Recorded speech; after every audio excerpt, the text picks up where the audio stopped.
우리가 사랑장으로 알고 있는 고린도전서 13장을 드디어 만나게 됐습니다. 이 한 장을 만나게 되는 것만으로도 가슴 벅차오릅니다. 오늘 본문인 고린도전서 13장에는 사랑의 자질 총 15가지를 소개하고 있습니다. 오래 참음, 온유함, 시기하지 않음, 자랑하지 않음, 교만하지 않음, 그리고 무례히 행하지 않음, 자기 유익을 구하지 않음, 성내지 않음, 약한 것을 생각하지 않음, 불의를 기뻐하지 않음과 진리를 기뻐함, 모든 것을 참음, 모든 것을 믿음, 모든 것을 바람, 그리고 모든 것을 견딤입니다. 그러면 이 15가지의 자질을 갖추면 사랑을 완성할 수 있단 말인가? 그것이 아니라 사랑하면 이 15가지의 자질이 자연스럽게 나타나게 된다라고 말씀하고 있는 것입니다. 사도 바울이 고린도 교회를 향해 사랑에 대해 강조한 이유는 고린도 교회 안에 있었던 모든 분쟁의 원인이 사랑이 결여되어 생긴 결과였기 때문입니다. 고린도 교회는 언변과 지식이 풍성한 교회였습니다. 1장 5절에서 시작할 때 이는 너희가 그 안에서 모든 일, 곧 모든 언변과 모든 지식이 풍족함으로라고 했습니다. 복음의 증거도 매우 견고한 교회였습니다. 1장 6절에서 그리스도의 증거가 너희 중에 견고하게 되어 라고 한 것입니다. 그리고 은사가 많이 나타나는 교회였습니다. 1장 7절에서 너희가 모든 은사에 부족함이 없이 우리 주 예수 그리스도의 나타나심을 기다림이라 라고 한 것입니다. 그러나 그러한 지식을 고린도 교회 일부 성도들은 자기를 자랑하는 도구로 사용했고, 내가 누구에게서 무언가를 배웠다, 그 지식을 가리키면서 나는 바울파다, 나는 아볼로파다, 게바파다라고 하며 지식을 자랑하며 파당을 만들었습니다. 은사에 대해서도 예언과 방언 통역과 같은 은사를 과시의 도구로 사용해서 사람들로 하여금 자기를 추종하게 만들었습니다. 그들은 자신들이 말씀의 지식면에서 대단한 사람들이라고 착각을 했고, 영적 은사에 있어서 엄청난 능력을 얻고 있는 것이라고 착각했습니다. 그들은 진정한 신앙이 무엇인지를 아직 잘 모르고 있었던 것입니다. 그래서 바울은 고린도전서 3장 1절에서 내가 신령한 자들을 대함과 같이 너희에게 말할 수가 없어서 육신에 속한 자, 곧 그리스도 안에서 어린 아이들을 대함과 같이 하노라. 즉 그들의 신앙을 어린 나이의 신앙이라고 한 것입니다. 사도 바울은 12장에서 14가지의 은사를 소개했습니다. 12장 8절부터 10절에서 지혜의 말씀, 지식의 말씀, 믿음, 병고침, 능력행함, 예언함, 영들 분별함, 각종 방언 말함, 방언들 통역함, 9가지를 소개했고, 12장 28절에서 은사적 직분으로 사도, 선지자, 교사, 능력 행하는 자, 병고침, 돕는 것, 다스림, 각종 방언을 말함, 8가지의 은사적인 직분을 소개했습니다. 중복되는 것 3가지를 빼면 총 14가지의 은사를 12장에서 소개한 것입니다. 그러나 바울은 강조하려고 했던 것이 이 14가지의 은사가 아니었습니다. 이 14가지의 은사가 교회에 유익이 되고 스스로에게 은혜가 될 수 있는 방법은 더 큰 은사 한 가지를 구해야 한다며 관심을 집중시킵니다. 바로 그 내용이 우리가 오늘 본문으로 택한 고린도전서 12장의 마지막 절인 31절입니다. 우리 한번 주보를 통해서 또는 여러분 성경을 통해서 12장 31절을 읽어보겠습니다. 너희는 더욱 큰 은사를 사모하라. 내가 또한 가장 좋은 길을 너희에게 보이리라. 그러면서 13장의 사랑장이 시작이 되는 것입니다. 이것은 사랑이 12장에서 언급하지 않은 15번째 또 다른 은사다라고 말하는 것이 아니라 사랑이 기초가 돼야만 그의 모든 은사가 교회에 유익이 되고 자기 자신에게 은혜가 된다는 것을 가르치고 있는 것입니다. 그래서 12장 31절에 보면 너희는 더욱 큰 은사를 사모하라. 내가 또한 가장 좋은 길을 내게 보이리라 라고 한 것입니다. 고린도 교회 안에는 사람의 방언, 즉 사람이 알아들을 수 있는 외국어와 천사의 말, 즉 인간이 알아들을 수 없는 방언과 말씀에 대한 예언과 말씀에 대한 지식들이 있었습니다. 13장 1절과 2절을 보겠습니다. 내가 사람의 방언과 천사의 말을 할지라도 사랑이 없으면 소리나는 구리와 울리는 꽹과리가 되고, 내가 예언하는 능력이 있어 모든 비밀과 모든 지식을 알고 또 산을 옮길 만한 모든 믿음이 있을지라도, 여기에 나와 있는 산을 옮길 만한 믿음은 우리가 구원을 얻기 위해 얻는 믿음이 아니라 이제 구원을 얻은 다음에 사역을 하기 위해 필요한 믿음으로서 은사의 한 종류라고 말할 수 있겠습니다. 그런데 사도 바울의 말은 가정, if죠. 만일 뭐뭐 한다면, 고린도 교회가 정말 산을 옮길 만한 믿음이 있다면, 그러므로 정말 그런 믿음이 이 교회에 있었는지는 알 수가 없습니다. 그런데 사도 바울이 이러한 가정을 하는 이유는 긍정적으로 말하는 것이 아니라 부정적인 면을 부각하기 위해서인데, 이 가정은 그런 일들이 일어나고 있다 할지라도 그러나 만약 사랑이 없다면 아무것도 아니다 라는 것을 강조하고 있는 것입니다. 특별히 13장 1절에서 사람의 방언과 천사의 말을 사랑이 없다면 소리나는 구리와 울리는 꽹과리가 된다라고 한 말을 우리가 생각해야 됩니다. 고린도 교회 교인들은 과거에는 모두가 헬라의 이방 신비 종교를 섬기던 사람들입니다. 헬라의 우상 종교는 특별히 신비한 체험, 엑스터시를 매우 강조했습니다. 태국의 불교도 체험을 매우 강조하는데요. 그래서 우상 숭배 예식을 할 때 구리와 징과 또 꽹과리를 쳤습니다. 징이나 꽹과리의 특징이 무엇입니까? 소리를 다양하게 내는 것이 아니라 단전한 음을 계속 반복해서 내는 것입니다. 그래서 듣다 보면 굉장히 거슬릴 수밖에 없습니다. 헬라의 신비 종교에선 이와 같은 징과 꽹과리를 사용함으로 사람들의 마음을 감정적으로 선동하려고 했습니다. 사도 바울은 방언 자체의 의미나 유익을 부인하는 것이 아니라 사랑이 없이 행해지는 방언은 이방 신비 종교에서 단조롭게 귀에 거슬리는 소리를 냈던 그것과 동일한 것이다 라고 말을 하면서 사랑이 없는 방언은 아무 의미가 없다라는 말을 강조해서 하는 것이었습니다. 13장 2절을 다시 봅니다. 내가 예언하는 능력이 있어 모든 비밀과 모든 지식을 알고, 여기서 예언은 뜻이 닫혀있던 문을 열다라는 의미입니다. 이 단어는 하나님의 말씀을 열어서 뜻을 풀어줄 때 쓰는 단어였습니다. 성경을 잘 해석해주고 설명해주는 은사입니다. 그러나 사랑이 없으면 그것은 아무것도 아니다라고 했습니다. 믿음도 마찬가지입니다.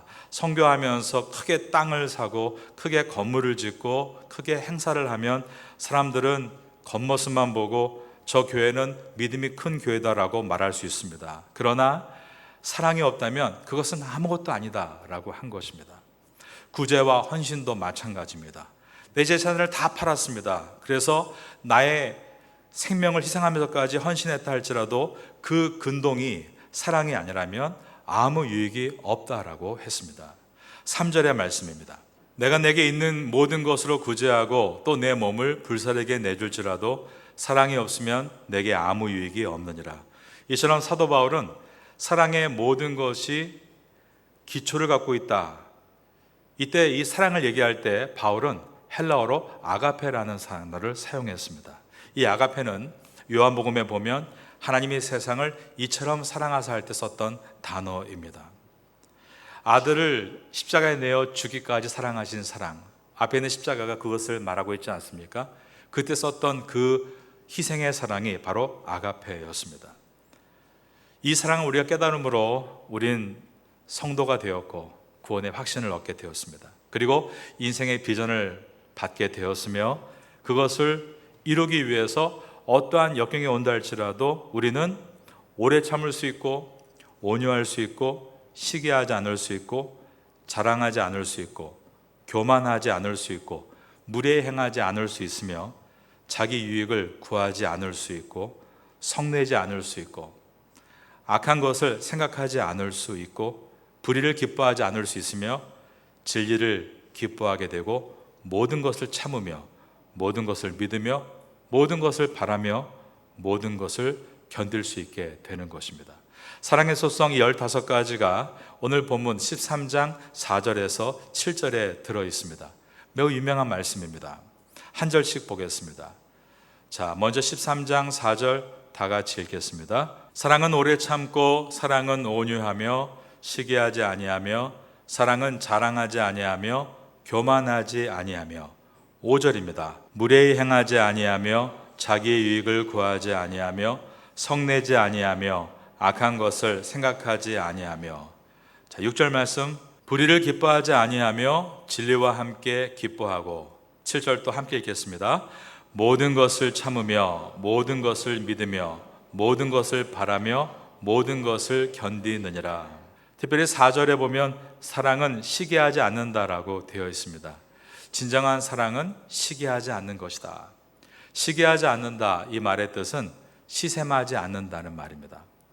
정말 상대방을 사랑하는지 사랑하지 않는지는 그 사람이 잘 됐을 때 우리의 마음을 점검하면 됩니다. 그가 잘 됐을 때 배가 아프고 질투심이 나고 기분이 언짢으면 그를 사랑하는 것이 아닌 것입니다.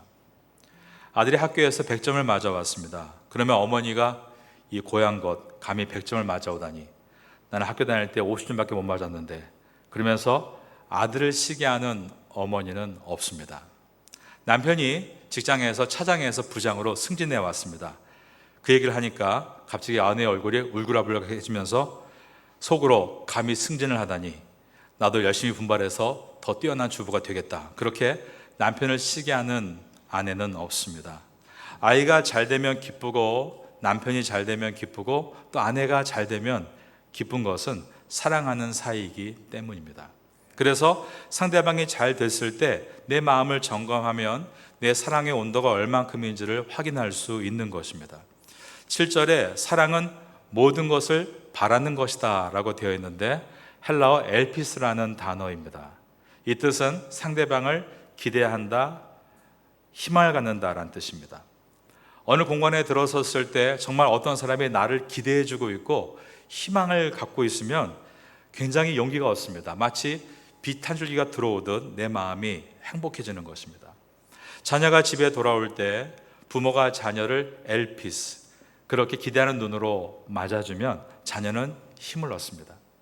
부모님이 돌아올 때 자녀들이 엘피스, 그런 기대하는 마음으로 부모님을 맞아주면 부모님은 용기를 얻게 됩니다.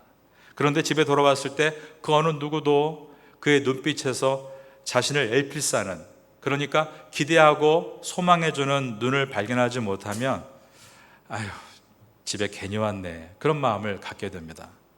여러분, 남편들이 계속 회사에서 야근이 있다고 얘기하죠.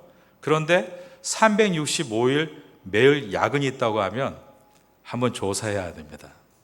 조사해보면 다 나옵니다.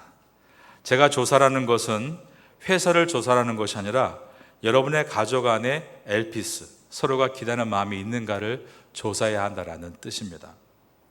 우리는 분명 그리스도의 그 아가페의 사랑으로 신앙생활을 시작했습니다. 고린도교회 성도들도 마찬가지였습니다. 예수님의 십자가의 사랑, 이 십자가의 희생을 바라볼 때 self sacrifice, 그 희생과 그리고 self denial, 자기 부인을 십자가를 바라보면서 감격하고 그 은혜를 따라갔습니다. 그런데 시간이 흐르면서 점점 비본질의 마음을 빼앗기게 되니까 자기 희생, 자기 부인을 하는 것이 아니라 셀프 디스플레이, 계속 자기를 과시하게 되는 것입니다. 심지어 은사마저도 자랑했습니다.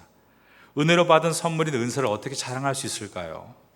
남을 섬기려는, 배려하는 마음이 없기 때문에 자기를 자랑하게 되는 것입니다. 그러므로 종교개혁자 마틴 루터가 이런 말을 했습니다. 사랑이 없는 신앙은 한 푼의 가치도 없다. 참으로 아픈 말이지만 맞는 말입니다. 사랑이 없는 신앙은 아무 가치가 없는 것입니다. 왜냐하면 오늘 본문인 고린도전서 13장이 그렇게 말씀하고 있기 때문입니다. 사랑이 없으면 아무것도 아니요 아무 유익도 없다. 사도 바울은 사랑 외에는 예언도 방언도 지식도 다 패할 것이라고 했습니다. 13장 8절을 한번 보겠습니다.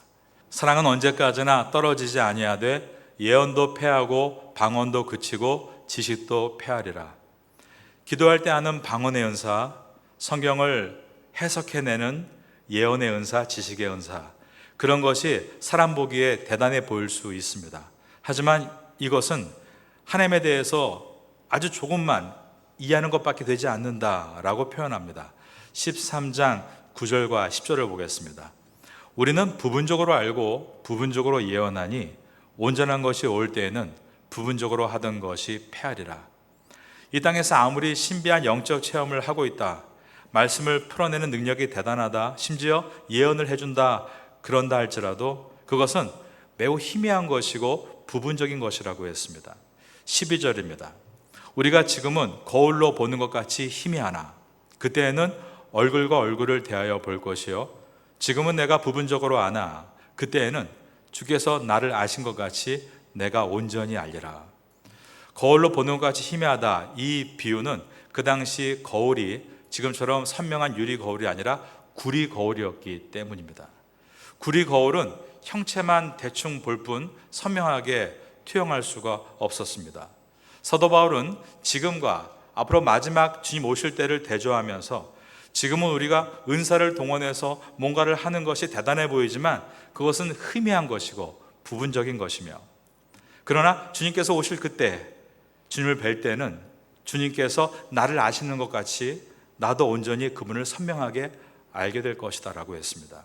그러면서 은사와 직분과 사역을 자랑하는 어린아이의 신앙을 버리고 장성한 그러한 어른다운, 맏아들다운, 맏딸다운 신앙을 보이라고 했습니다. 위에 13장 11절입니다.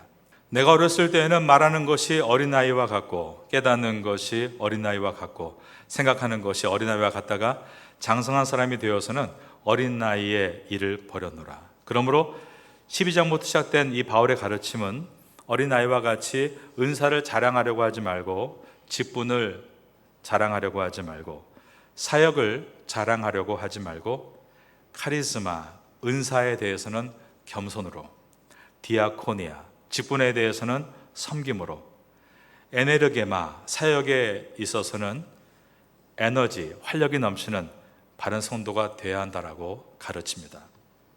은사는 성경 원어 헬라어로 카리스마입니다. 뜻은 은혜의 선물입니다. 그래서 영어 성경은 이 은사를 gift of grace로 번역합니다. 그러면 grace, 은혜는 무엇입니까? 성경 원어로 카리스인 은혜는 뜻이 받을 자격이 없는 사람에게 일방적으로 베풀어 주신 호의란 뜻입니다. 우리는 다 구원받을 자격이 없었습니다. 그러나 주님께서 십자가에서 나의 죄값을 그분의 피값으로 대신 치르시고 일방적으로 나를 사랑하시고 구원하신 것입니다. 구원받은 그 나에게 이 땅에서 살아내라고 주신 선물이 바로 은혜의 선물, 은사입니다. 그러므로 성도가 은사를 가지고 일할 때 가져야 될 태도는 겸손입니다. 내가 뛰어나서 받은 것이 아니라 주님이 이 땅에서 성도의 삶을 살아가는데 유익이 되라고 값없이 주신 선물이기 때문입니다. 직분은 성경 원어로 디아코니아입니다. 이 뜻은 사람 위에 군림하는 것이 아니라 사람 아래에서 섬긴다라는 뜻을 가지고 있습니다. 이 직분 디아코니아에서 영어 디컨이 나왔죠. 디컨이 무엇입니까? 집사님입니다. 집사는 우리의 직분은 군림하는 것이 아니라 타인을 섬기기 위해서 우리에게 주신 것이라는 뜻입니다. 사역은 성경 원어로 에네르게마입니다. 활동이라는 뜻입니다. 즉 우리의 사역은 말에 관념에 머무르는 것이 아니라 몸으로 직접 움직이는 것을 뜻합니다. 그런데 그냥 하기 싫은 것을 억지로 하는 움직임이 아니라 능동적인 움직임입니다. 아마 여러분 감을 잡으셨을 텐데요, 이 에네르게마에서 영어 에너지가 나왔죠. 그래서 아주 힘있게 마치 그 에너지 배터리가 꽉 차가지고 힘을 뽑아내듯이 능동적으로 일하고 다른 사람의 동력이 돌아갈 수 있도록 섬기는 그러한 사람. 여러분은 카리스마, 은사에서는 겸손함으로, 디아코니아, 직분에서는 섬김으로, 그리고 에네르게마, 사역에서는 에너지, 활력이 넘치는 그러한 신앙을 갖게 되시기를 예수님의 이름으로 축원합니다. 13장의 마지막 절인 13절을 보겠습니다. 그런즉 믿음, 소망, 사랑 이 세 가지는 항상 있을 것인데 그 중에 제일은 사랑이라. 히브리서 11장 1절은 믿음을 설명을 이렇게 하고 있습니다. 한번 들어보시기 바랍니다. 믿음은 바라는 것들의 실상이요 보이지 않는 것들의 증거이다 라고 했습니다. 이 말은 믿음과 소망의 성격을 보여줍니다. 자, 믿음은 바라는 것들의 실상이다. 이 말은 무슨 말입니까? 믿음의 내용은 미래의 이야기라는 것입니다. 보이지 않는 것들의 증거다. 이 말도 미래에 대한 이야기를 오늘 하는 것이란 의미입니다. 즉, 성도에게 있어서 믿음과 소망은 하나님의 구원의 완성과 주님의 나라가 완성되는 그때를 우리가 끝까지 걷기 위해서 가져야 될 것이 믿음이고 소망입니다. 그러나 반대로 말한다면 정말 예수님께서 그 땅에 이제 재림하시고 그분의 실제를 우리가 보게 될 때는 믿음과 소망은 더 이상 기능을 발휘하지 못한다는 것입니다. 실제를 만났는데 믿음과 소망이 왜 필요합니까? 이미 다 녹아져 있는 것입니다. 이미 이루어진 것을 우리가 소망하지 않고 이미 실제를 보면서 우리가 믿음을 갖겠다라고 다짐할 이유가 없는 것입니다. 그러므로 믿음과 소망은 우리가 이 땅에 살면서 주님 오실 때까지 그때까지 가져야 될 요소입니다. 우리 교회가 성경 쓰기를 하고 있는데요, 이제 올해 말부터 아마 여러분들이 성경 66권을 다 썼습니다. 교회 보고하시고 시상을 받을 가능성이 있습니다. 우리는 지금부터 조심해야 될 것이 있습니다. 그것은 우리가 교만해지지 않도록 마음을 잡아야 하는 것입니다. 우리는 알아야 됩니다. 내가 성경을 쓰는 것은 그 말씀이신 예수님이 오시는 그날은 실제와 마주하게 되면 이것은 아무런 의미가 없어지게 되는 것입니다. 내가 성경을 쓰는 것은 사람에게 나를 높이고 자랑하고 우리 아이들한테도 내가 이런 엄마야 이런 아빠야 보이기 위해 쓰는 것이 아니라 오직 한 가지, 예수님을 사랑하기 때문이고 그분을 빨리 보고 싶기 때문에 내가 믿음으로 소망으로 쓰는 것입니다. 이런 마음이 되어야 되는 것입니다. 모든 것이 마찬가지입니다. 방언도 그렇고 지식도 그렇습니다. 자랑할 것이 없습니다. 예수님이 다시 오시는 날 그 실제와 마주하게 되면 그 모든 것은 녹아 없어질 것이기 때문입니다. 그러나 주님 오시는 날까지 우리 이 땅에 사는 동안 끝까지 그분의 오심을 바라보는 믿음과 소망과 사랑을 붙들고 나가게 됩니다. 13절을 다시 보겠습니다. 그런즉 믿음, 소망, 사랑 이 세 가지는 저를 따라하겠습니다. 항상 있을 것인데 또 따라합니다. 그 중에 제일은 사랑이라. 믿음과 소망이 하나님 나라에 들어갈 때까지 필요한 성도의 필수 요소라면 사랑은 영원한 하나님의 속성입니다. 사랑은 성도가 지금부터 죽을 때까지 그리고 나서 죽음 이후부터 주님 나라에서 하나님과 천국 백성과 영원히 공유할 하나님의 성품인 것입니다. 그러므로 믿음, 소망, 사랑 중에 제일은 사랑이다 라고 말씀했습니다. 사람들은 사랑을 감정이다라고 생각합니다. 그래서 사랑에 실패합니다. 그러나 사랑은 감정이 아닙니다. 사랑은 의지입니다. 그러기에 사랑은 우리가 힘을 다해 배워야 합니다. 인생에서 제일 배우기 어려운 것이 있다면 그것은 사랑입니다. 이 말은 인생에서 제일 중요한 것이 사랑이다라는 뜻입니다. 그렇다면 인생에서 제일 성공한 사람은 사랑을 배워가는 사람이라고 말할 수 있을 것입니다. 믿음, 소망, 사랑 이 세 가지는 항상 있을 것인데 그 중에 제일은 사랑이라. 인생에서 제일 중요한 그러나 제일 어려운 주님 사랑하기, 내 옆 사람 사랑하기, 그리고 나를 이해하고 사랑하기. 이번 주간도 이것에 도전할 수 있는 우리가 되면 좋겠습니다.